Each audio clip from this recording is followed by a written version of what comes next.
Hey guys, welcome to the Ask and Us Facebook Live show, episode number 13. It's actually probably 14, but I don't count interviews and things like that because I'm trying to be the second in command, not be like the host. And I'll love to know what you guys actually thought about the interview with Crystal and more to come. And how I actually didn't really think that I would enjoy having to take how did I word it to my wife? I actually had fun not having to be the center of attention. I didn't realize that I could have so much fun not being the center of attention. I think that's how I worded it. So today, guys, I'm hopefully going to make it quick for two reasons. One, because I'm pretty tired. And two, I'm still not feeling 100%. And you will hear coughing like now.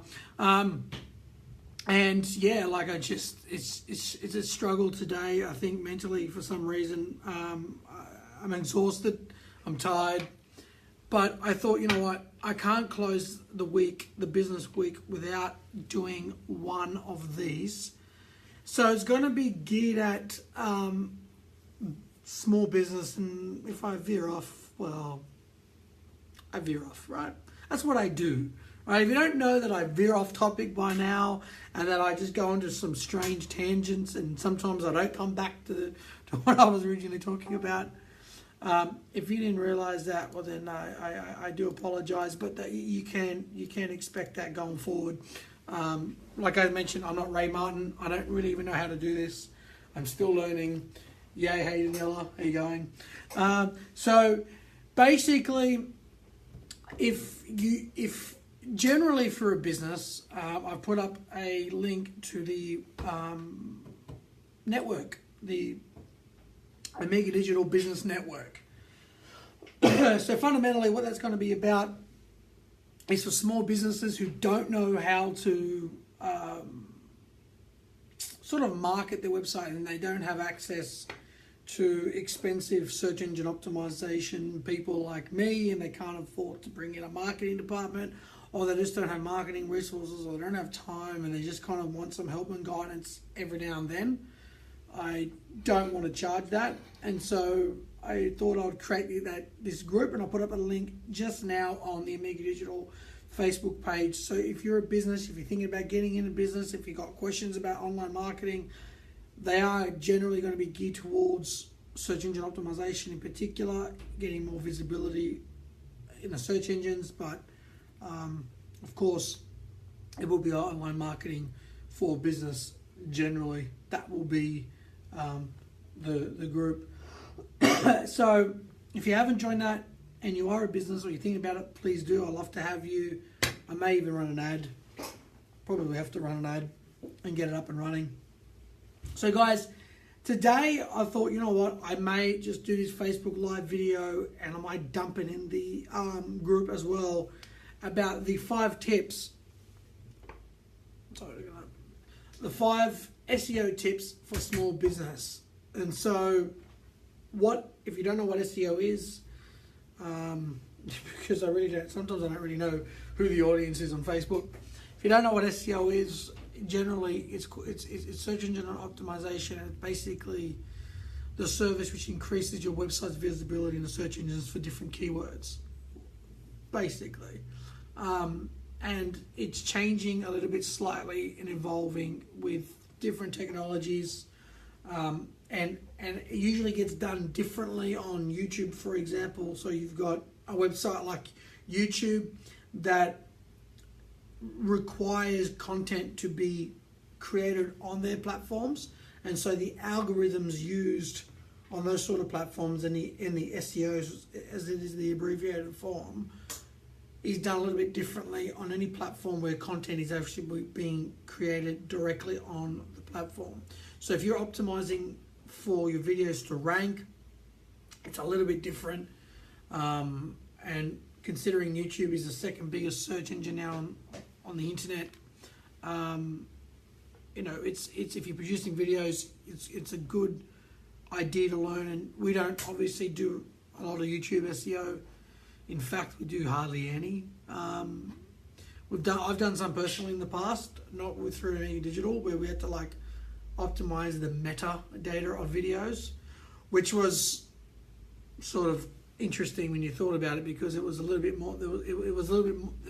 More difficult than you originally thought. And then of course there's platforms like Google and Bing that actually got to go out into the webosphere and out into the internets and basically pull data into their archive and then use an algorithm to then determine what gets rankings, what ranks first and what ranks whatever, right? Depending on the search query and depending upon the competition and the relevance around that. So if you use, this is not a clear-cut rule, but if you use one-word keywords like shopping, it will deliver billions of results. Whereas if you have a keyword like, which is more like a sentence, like, dog grooming techniques for Labrador 3-year-old, you will yield a very, very different result set, because it's more specific as opposed to something that is generic. So basically today I'll be focusing obviously the SEO to do with Google. That's when you say SEO in the industry, most people will think of it as like what you do on Google. And if we get calls and phone calls, very rarely, like if we get a lead calling up about search engine optimization, do they even worry about anything other than Google? And I try to bring them back to, well, what about Bing? And don't forget the fact that, you've got even different types of SEO within Google. You don't just have the overall web search. You've got the images, you've got videos, and how you get found depends upon optimization of pages and having videos in pages that you host on YouTube. And so there's not just even within, when you go to Google and you type in shopping, that will basically be a summary of all the products that Google has to offer you. So if it might show you a few images, it gives you the broad scope of results, which probably 95+% of searches do that, whereas very less would be clicking on images. And images probably bigger, but it is there, and Google does offer that. There's more specific searches as well. And I have to remind people, especially for small businesses that call up, there's a whole other world that you're not. Everyone just goes, I want to rank on Google. I just want to rank on Google. And I'm like, oh yeah, which part? And they're like, what do you mean which part? When you go to Google and type in a search word, I'm like, I just say that to throw them off, just to get them thinking, hang on, there is more to it. And so I'm going to discuss for small business the top 5 SEO tips for small businesses. Number 1, and it's in pretty much no particular order, because I just wrote them down as they came to me. Number 1 is obviously build great content. This is largely spoken about on the web. It's spoken about everywhere now. Everyone sort of sounds a little bit like a parrot. Great content. But what does that actually mean? Great content, in the way I break it down, is always subjective, not objective. Meaning, great content is not a one-size-fit-all approach. Depending on your targeted audience, for example, the industry, what quality content will fluctuate. Even within your own sort of targeted audience, people will find different things more interesting than others. I always believe the best content, no matter what targeted audience, is storytelling. Now, how you break that down will always be subjective. How you actually how are you actually going to storytell for your business is certainly subjective, and producing great content is subjective in the sense that it's not a one size fits all, like I mentioned. So like for example, if you're in jewelry, you know, what it will appear, mainly your target demographic is going to be females between, I don't know, 20 to 60, most of which for my clients are young ladies that are about to get engaged, or they're flirting with the idea, and they want to see that content. They want to see the, not just, oh wow, we can just put rings on Facebook, or put top 5 rings for last year. They want, you can find that anywhere. They want to find the story behind the content. So perhaps show, if you're going to show the top 5 best rings, for example, if you're a jeweler, then you might show the customers. You might even have a little video snippet about the customers talking about their rings. And sometimes they will, sometimes they won't. But it's that storytelling element that is the variable that people will love and attract. That's the key that I found with the greatest content. So your business should be like your business should deal with creating content. Doesn't matter if on social media or on blog. In the same way a cafe serves food every day. If you just have a website, you're like a cafe that's open but doesn't serve anything, doesn't provide anything. And I always use a cafe example because it's the most easy to understand analogy. In today's competitive environment, producing content daily is a must.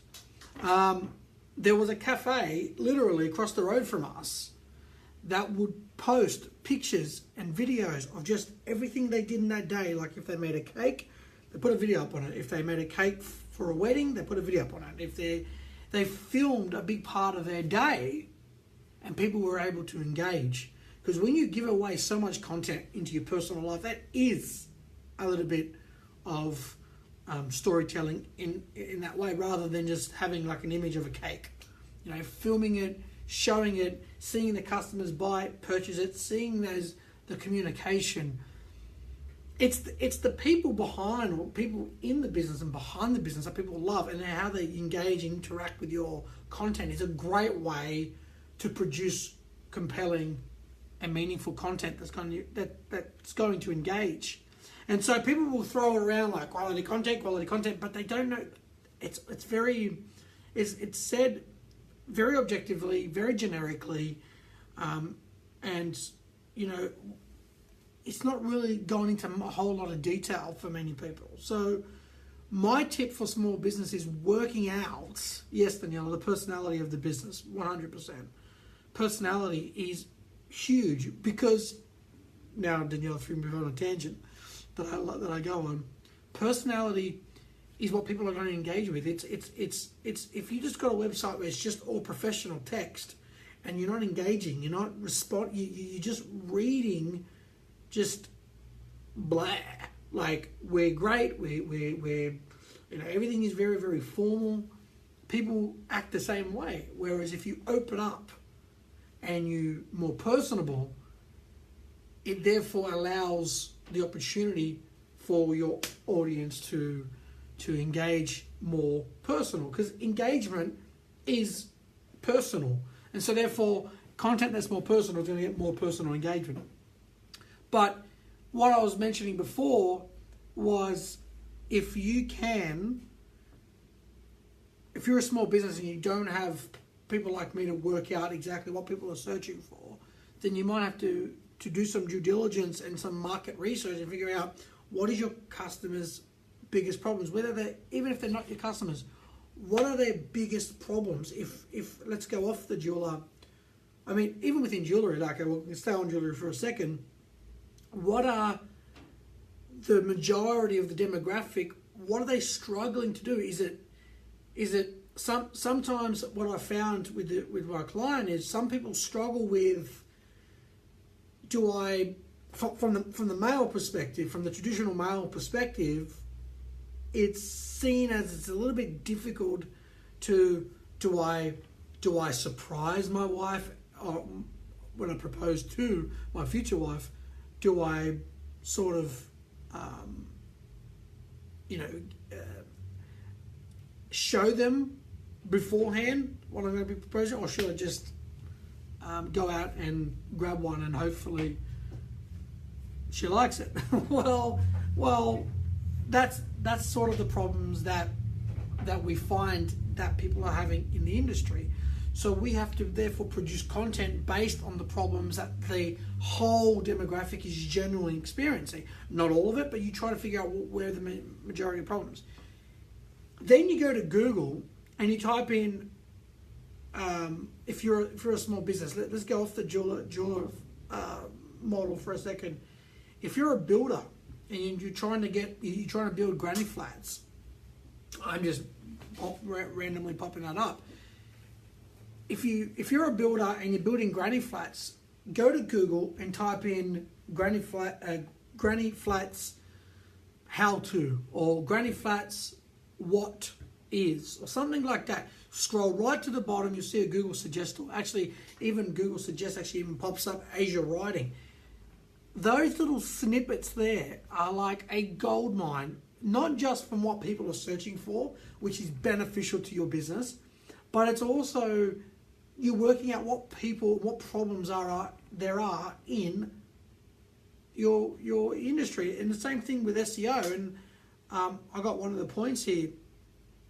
Within what I do, I can see there's a lot of searches around people wanting to know how to do an audit of their website to make sure that it's optimized for the search engine. So they look for either software or people to do it, or they might want to do like a how-to.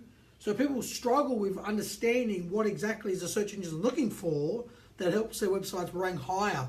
And so usually if they employ a professional such as myself, that's if you've got money for that. But again, this is more geared towards those that don't. So I can work out that that's a problem. So how am I going to solve that? So I'm going to create like an article and I'm going to give my tips. But there's so much content out there. So I thought, you know what? I might actually start a group where I build content around what people are asking for, searching for. Then I'll take that content eventually and I'll dump it in a blog post. So it's figuring out what the industry wants and giving it to them. That's quality content. And also, you might start putting up content around storytelling your business. So like I was watching a real estate agent, Ryan Serhant, I don't know, I can't remember his last name, where I think he posted it because he's got a large audience, right? 30,000 people. Now, how many real estate agents here in Australia are doing this? 30,000 people are literally watching this guy's day at work summarized. So his content isn't just, I want to do it today and I'm driving this mad car and look how awesome I am. And even he's not even really even showing the business meetings he's having. He's literally filming his entire day, like the transport to and from meetings, the calls. There's a lot of editing. He just obviously take out sensitive information. But here is 30,000 people literally watching some guy go to work. The world has changed. And so people are addicted to the personality, as Daniela said, and the essence of who that business is and what it does day in and day out.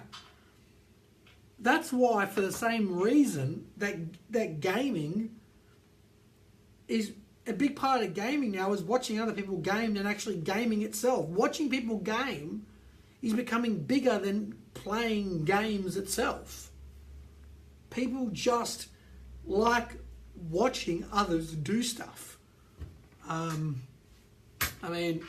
you think about it, it's not a new concept by any stretch. But when I was growing up, I never liked to watch anyone play video games. I wanted to play them. I wanted to get involved. But this is how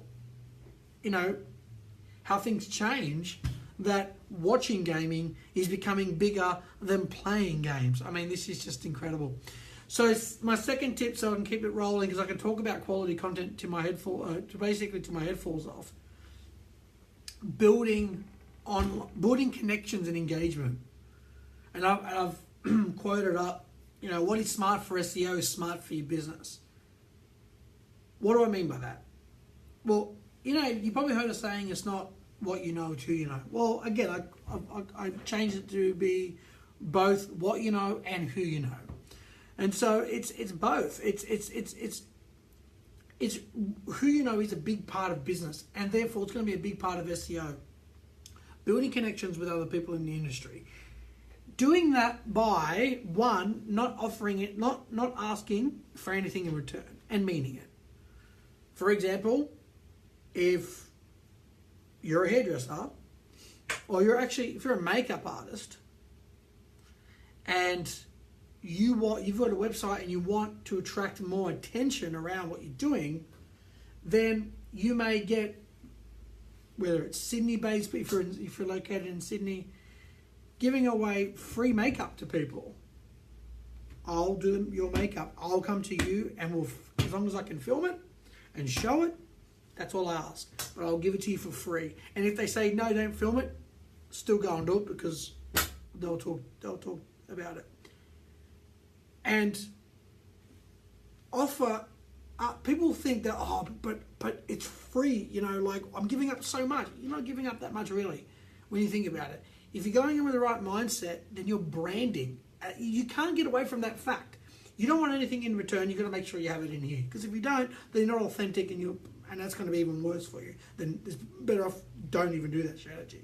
But if you generally want to give away stuff for free, and you have that right intention and authenticity, then at the very least, you can't get away from the fact that you're branding yourself, that you're producing something, that you're providing someone a story to tell other people.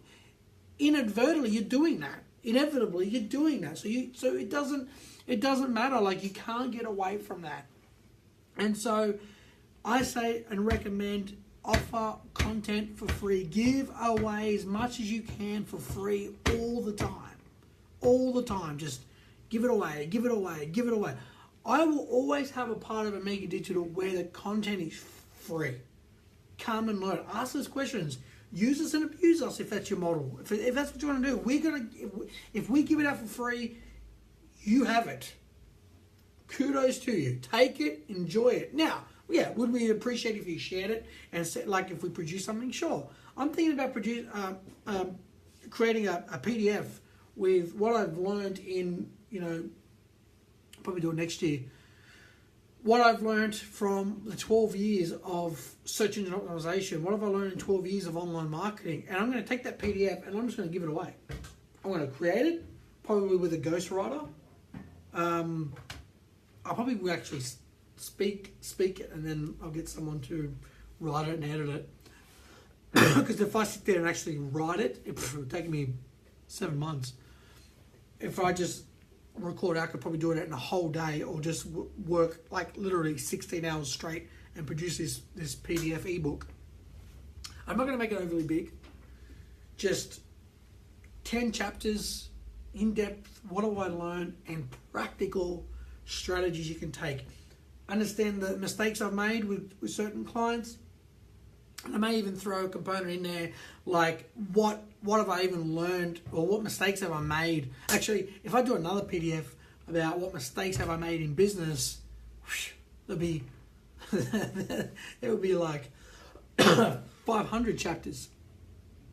And so, giving away, that's the game. And now influencers, if you're a makeup artist and you want to like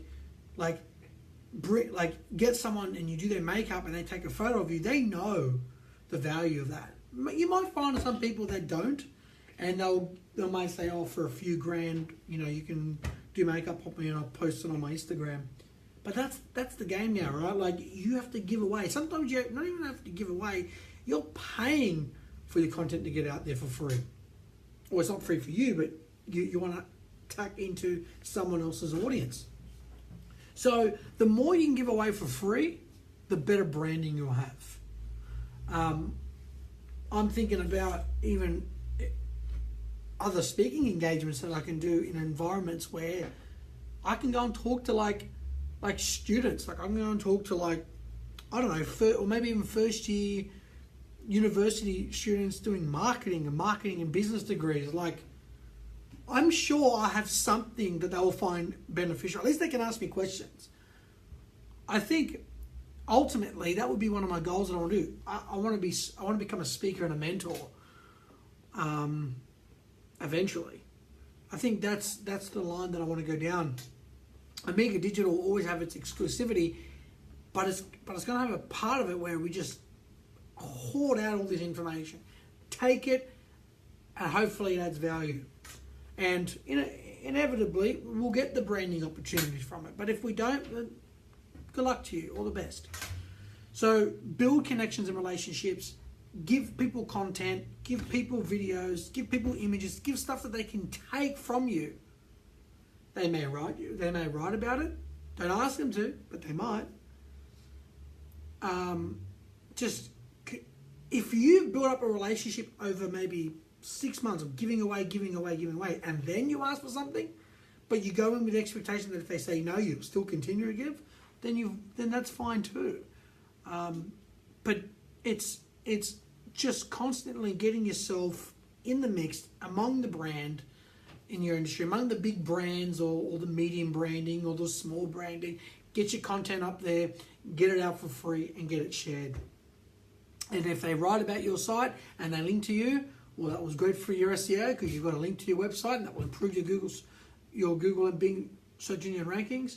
It would also drive traffic, drive customers to your website. And as I mentioned, what is good for SEO is good for your business. Third tip. So I said first is building great content. Two, build online connections. Third, do a website audit. Now, if you can't, this one becomes a little bit difficult. If you can't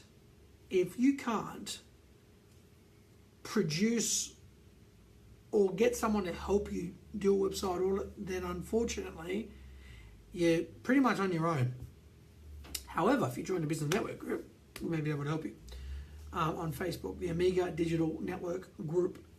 Now, what I recommend you do is if you've got a website, definitely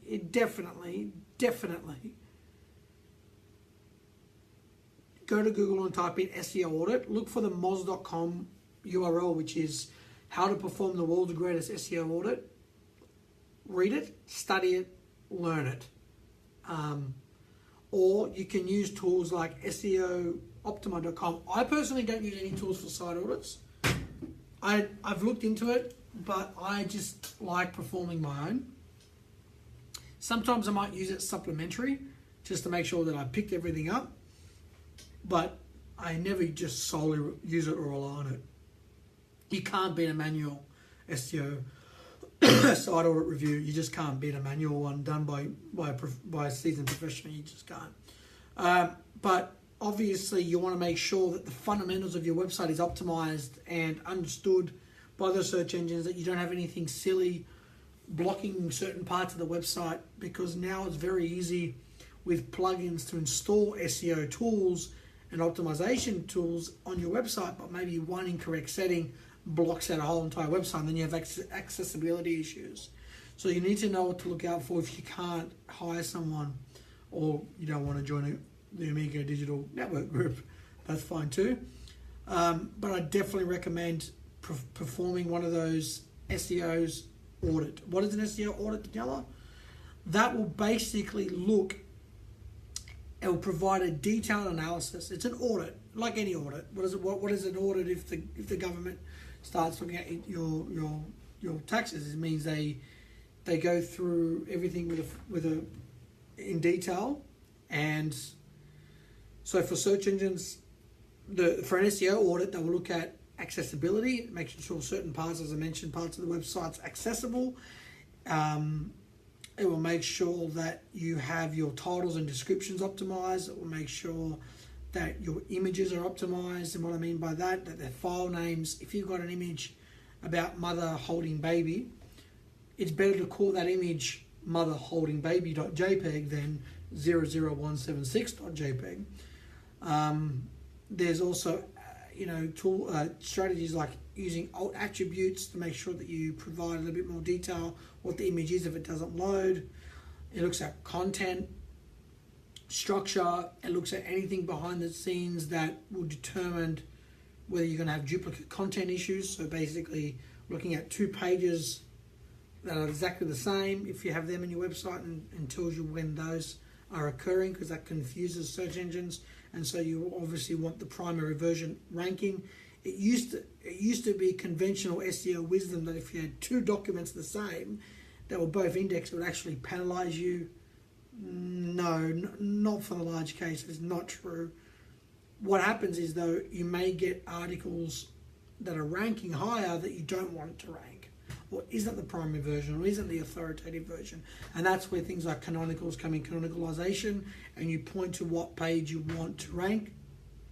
Also looks at if you have any 404 errors on your site, so if there's any pages or links that are broken internally. Looks at external links to your site that have been broken as well, and that you might have taken down a page where Wikipedia is linking to a page on your website. You've removed that page. Now that page doesn't exist. You're not getting that credibility.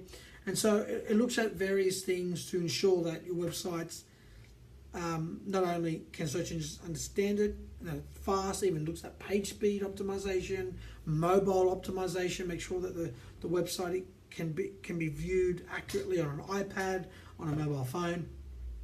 And so it looks at these various elements and provides detailed information about whether those elements have been optimized and implemented correctly.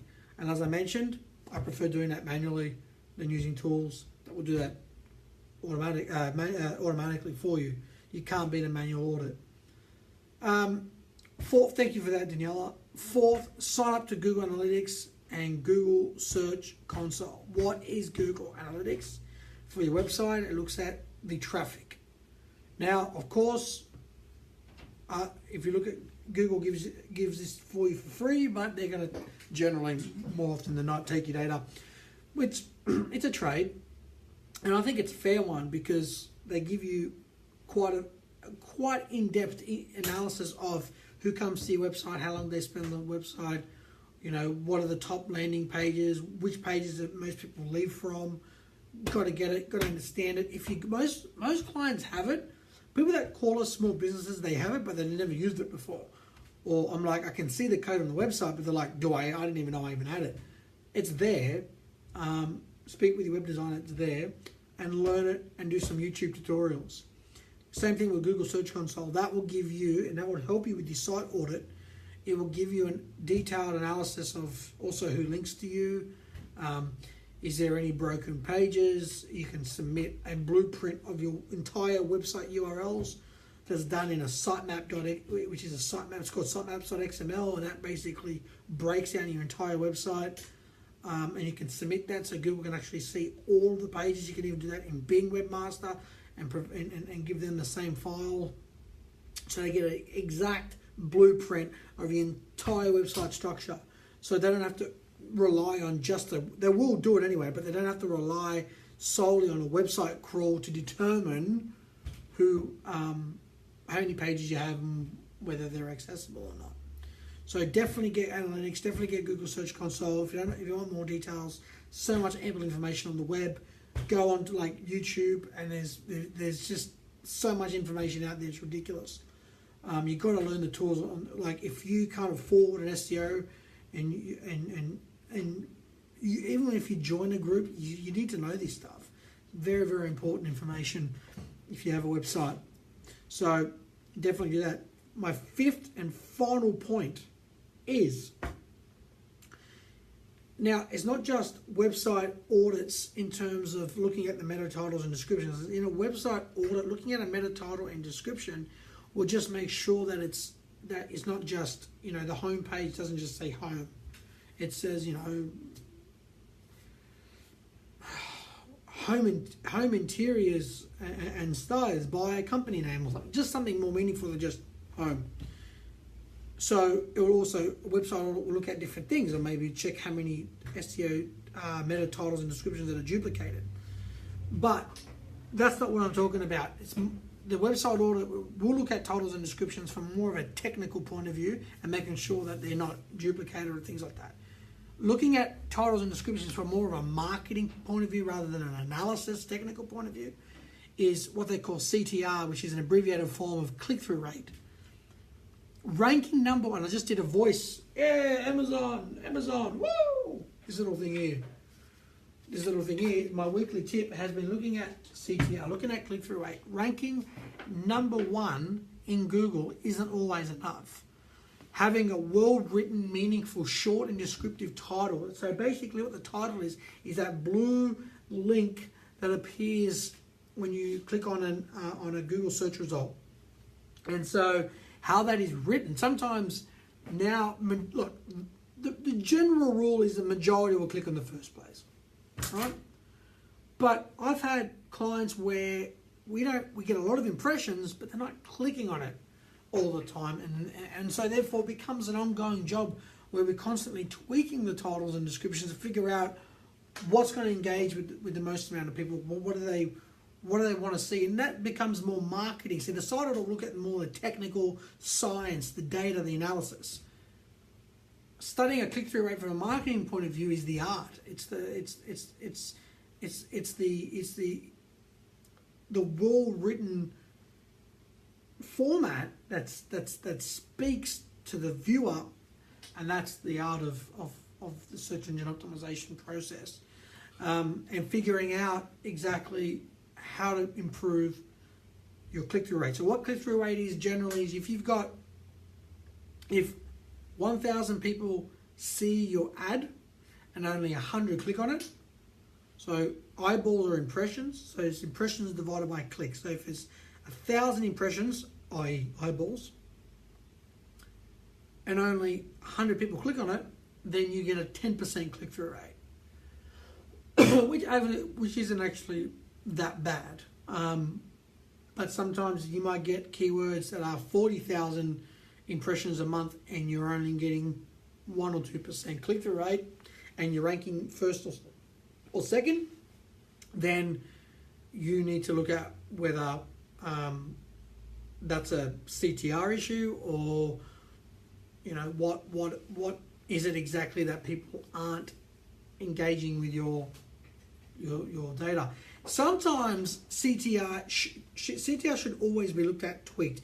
Now in Google Search Console, you can get all that data. It's all there for you. You can see what keywords you rank for, and you can measure how many impressions, and that will give you Google specific data on how many people are searching for that saw your ad, and how many clicked, how many saw it, and the average position it was ranking. So you got to remember, you might be first in Sydney for a Sydney-based business, but that doesn't necessarily mean for that same keyword you'll rank first in Perth or Adelaide or Brisbane or Hobart, right? So, Google will look into that, and also looks into the person's IP address. So where are they situated from? So there's quite a few things. That's why in the Google Search Console, it'll give you the average position you ranked in a given time period that you set. And Google Search Console only keeps data for the last 90 days. But you need to learn all these 5 tips. You need to learn and use them if you can't afford an SEO yourself. And even if you can afford an SEO yourself, I would still recommend doing this. I think, it's great when we have clients that are they understand SEO very, very well. We prefer, me in particular, to work with clients that are very, very, like for a client level, their advanced level for their understanding of search engine optimization and the practice of improving a website's visibility in the search engines. When they understand at least the basics, it makes a world of difference, because they understand when you send them work to do, they understand the importance of it. But the clients that don't, I break it down for them saying this is smart for business. Building content, people are going to share and take it and aggregate it hopefully and mix it, share it throughout the entire relevant industry is quite important for business. So guys, hopefully, and I won't go on, I can probably go on and on and on about it, but please learn those 5 tips. I'm going to put all the tips back into the description of this video after we finish up. And if you've got any questions or comments, please do comment below. If you've got feedback, I definitely appreciate it. It's great when we can engage with businesses when they have these sort of problems, because there are resources available. There are people out there like me that are willing to help for free, just because we love giving, right? So especially small businesses, most of the time small businesses are in a tough grind. They've got a lot to do. They've got to kind of learn this marketing thing, and it just becomes hard. And unless you're on the TV show The Mentor, sometimes it's hard to get help, right? So we're going to help those that aren't on The Mentor, right? That aren't getting the help from other resources, and hopefully just lend a hand. And we can't obviously always do all the work for you, but we can at least point you in the right direction. Because, if there's something I don't know and someone's offering me the same thing, I'll take it. So thanks a lot, guys. Thank you for being a part of it. If you're watching on Facebook Live, thank you very much. If you're watching this after, thank you very much. If you're on the podcast, thank you very much. If you're going to be on YouTube, thank you very much. I appreciate it. Guys, it's been a pleasure. And definitely let me know if you have any questions. Thanks a lot, guys. Have a great day.